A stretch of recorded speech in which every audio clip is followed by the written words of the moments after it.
அனைவருக்கும் வணக்கம். Sri Lakshmi Devi real estate Udumalai. இப்போ வந்து உங்களுக்கு ஒரு சூப்பரான ஒரு எம்டி லேண்ட் தாங்க சேல்ஸுக்கு கொண்டு வந்திருக்கேன். இதனுடைய மொத்த பரப்பளவு எவ்வளவு அப்படின்னு பார்த்தீங்கன்னா, மொத்தம் 2 ஏக்கர் 47 சென்ட். அதாவது வந்து 2.5 ஏக்கருக்கு கொஞ்சம் கம்மிங்க. இந்த பூமி வந்து எங்கே அமைஞ்சிருக்கு அப்படின்னு பார்த்தீங்கன்னா, உடுமலை அடுத்துள்ள இளையமுத்தூருக்கு பக்கத்தில் அங்கே இந்த பூமி அமைஞ்சிருக்கு. இந்த பூமியில் வந்து என்னென்ன ஃபெசிலிட்டிஸ் இருக்குது அப்படின்னு பார்த்தீங்கன்னா, இந்த பூமி ஃபுல்லாக பார்த்திங்கன்னா ஏகதேசம் வந்து தென்னை கன்று நட்டுருக்காங்க. நல்ல தரமான நாட்டு மரங்கள் வந்து நட்டுருக்குறாங்க. குறைஞ்சது பார்த்திங்கன்னா வந்து ஒரு 200 மரங்களுக்கு மிகாமல் இருக்குங்க. அதுபோக வந்து இந்த லேண்டில் வந்து பார்த்திங்கன்னா வந்து ஒரு பண்ணை வீடு ஒன்று இருக்குதுங்க. அதுபோக வந்து இது ஃபுல்லாக அதாவது இந்த இடத்த ஃபுல்லாகவே கண்காணிப்பில் வைக்கிறதுக்கு ஒரு சிசிடி கேமரா வந்து அவங்க வந்து இந்த பூமியில் பொருத்தியிருக்கிறாங்க.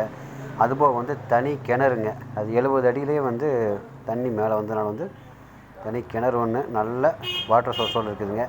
அதுபோக போர் ஒன்று போட்டுக்கிறாங்க. இந்த போர் பார்த்திங்கன்னா வந்து 700 அடிங்க. 700 அடியில் வந்து போர் ஒன்று போட்டுக்கிறாங்க. மேலும் வந்து இதில் வந்து பிஏபி வாய்க்கால் பாசனமும் வந்து அவைலபிளாக இருக்குங்க. சுற்றிலும் வந்து கம்பி வேலி போட்டுருக்குறாங்க. கரெக்டாக சொல்லணும்னா வந்து மெயின் ரோட்லேருந்து சரியாக ஒரு 100 மீட்ரு தொலைவில் வந்து இந்த பூமி வந்து அமைஞ்சிருக்குங்க. நீங்களே பார்க்கலாம், பச்சை பசேல்னு எவ்வளோ இயற்கை எழில் கொஞ்சம் இடத்துல வந்து இந்த பூமி அமைஞ்சிருக்குங்கிறது நீங்களே பார்க்கலாம். நல்ல வாட்டர் சோர்ஸ் உண்டான பகுதிங்க இது. இந்த பூமி வந்து கட் ரோடு பேஸ்லேயே அமைஞ்சிருக்கனால வந்து எப்போதுமே வந்து உங்களுக்கு டிரான்ஸ்போர்ட்டுக்கு பிரச்சனை வரவே வராதுங்க.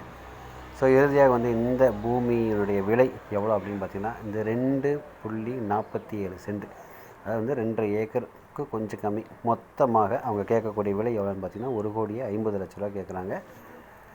விலை வந்து நெகோசியபிள் பண்ணிக்கலாங்க. இந்த பூமி உங்களுக்கு பிடிச்சிருக்கு, நேரில் பார்க்கணும் அப்படின்னு நீங்கள் விருப்பப்பட்டால் என்னுடைய அலைபேசி எண்கள் மேலே கொடுத்துருக்குறேன். அந்த நம்பருக்கு நீங்கள் தொடர்பு கொள்ளலாம். நன்றி.